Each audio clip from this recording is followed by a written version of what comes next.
Assalamualaikum warahmatullahi wabarakatuh. Waalaikumsalam warahmatullahi wabarakatuh. Apa kabar peternak Indonesia?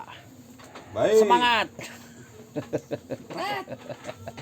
Selamat datang di peternakan Barakatul Jannah. Ya, ini video agak lama kami yang pertama ya. Sebelum-sebelumnya kami hanya mengupload video-video pendek. Ini Mas Anam, Ya, saya Anam. Komandan Kandang Barakatul Jannah. Kami berlokasi di Kabupaten Malang. Kalau teman-teman cari mungkin lebih gampangnya tinggal cari Candi Kidal. Itu jaraknya cuman 5 menit ya, jalan kaki dari sini. Kurang lebih 500 meter. Kurang lebih 500 meter. Ya kalau jalannya pelan-pelan. Oke, hari ini ngebahas apa kita, Mas? Ini upaya mencret ini. Nah, jadi ada kejadian di kandang kami. Ya, sekarang memang sedang ada wabah PMK ya. Alhamdulillah sejauh ini kandang kami masih aman ya dari penyakit mulut kuku. Tapi ada sedikit problem di mana ternak kami mengalami mencret dan flu. Flu ya. Sekarang kita pilek. Sekarang kita bahas yang mencret dulu. Gejalanya apa, Mas Anam? Kalau yang mencret itu nggak mau makan ya sampai. Nggak mau makan, kemudian mau makan. Serintilnya buang apa? Selintirnya itu kotorannya cair. Bahkan sampai ada yang kekuningan mungkin ya. kuning. Oke.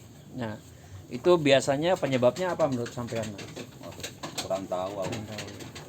Ya, jadi kemungkinan yang kami duga adalah kami memberikan rumput pakcong yang bukan rumput pakcongnya ya, rumput yang masih terlalu muda, artinya belum usia tanamnya, belum usia panennya. Nah, itu yang kami simpan, kami buat silase, akhirnya mungkin beberapa mengalami fermentasi alami dalam tanda kutip busuk, tapi tidak sampai benar-benar busuk, sampai akhirnya baru seminggu kemudian mulai terasa efeknya. Ada 2 ekor ya yang mencret ya. Yang mencret 3 ekor. 3 ekor yang mencret. 2 indukan, 1 masa kawin. Oke, ya. Ya, ada 3 ekor yang mencret. Nah, gimana obatnya? Sebetulnya banyak sih obat-obat yang direkomendasikan dari teman-teman peternak ya, baik yang sifatnya kimia maupun herbal ya. Iya. Nah, kita akhirnya memilih obat yang semi herbal. Apa obatnya, Mas? Semi herbal. Semi herbal. Kunir paduan sama norit. Ya, jadi kami memberikan kunir dalam campuran pakan. Kunir, kunyit sama ya. Iya sama. Nah, kemudian itu dalam campuran pakan. Antisipasinya adalah semua yang satu plong, satu kotak, mencret nggak mencret dikasih itu. Bahkan akhirnya terakhir kita kasih semuanya ya. Iya. Dipotong kecil-kecil, dicampur di pakan ya. Dicacah lembut, dicampur sama rumputnya. Nah, kemudian ya alhamdulillah sekarang sudah jauh lebih baik ya. Makan sudah mau, kotorannya pun sudah mulai nyerintil walaupun masih agak sedikit basah. Nah, kemudian norit. Sebentar, saya tunjukkan noritnya. Nah, saya nggak tahu di tempat lain namanya apa, tapi ya ini bukan iklan ya. Ini obat yang namanya norit yang biasanya juga dikonsumsi oleh manusia kalau misalnya pada saat keadaan diare. Ini sifatnya menyerap racun. Jadi kami nggak bilang bahwa yang namanya obat mencret itu harus yang sifatnya menyerap racun dan bermerek ini, bisa yang lain juga. Nutrijel. Ya, Nutrijel. Ya, intinya bisa apa saja. Nah, kenapa kami pilih ini?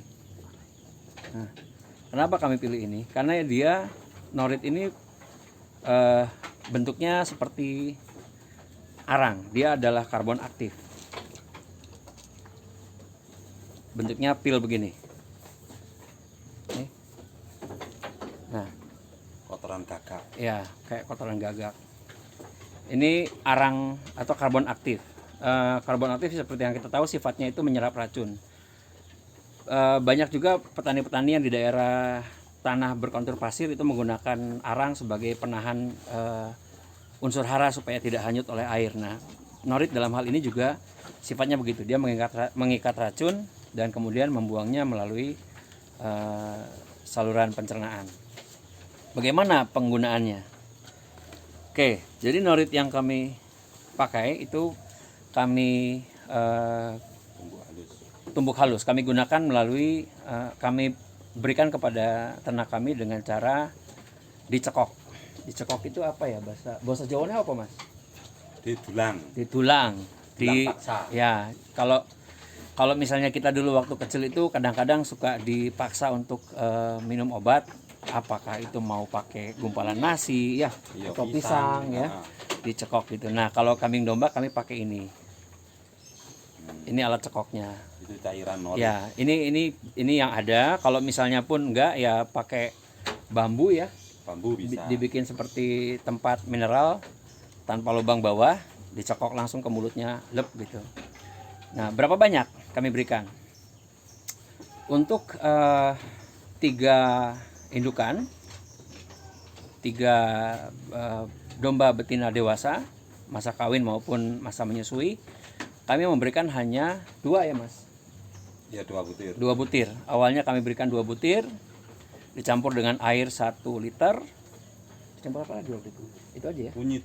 Oh ya, kunyit untuk penambah nafsu makan. Kunyit kunir tadi untuk penambah nafsu makan. Nah, itu kami cekokkan 1 ekor 1 liter itu kami bagi rata ke 3 yang mengalami sakit. Nah, prinsipnya yang namanya obat-obatan herbal itu tidak ada yang bekerja secara instan. Jadi membutuhkan kesabaran ya, Mas Anam ya. Nah, itu kami lakukan seminggu ini berapa kali, Mas? 4 hari ini 2 kali.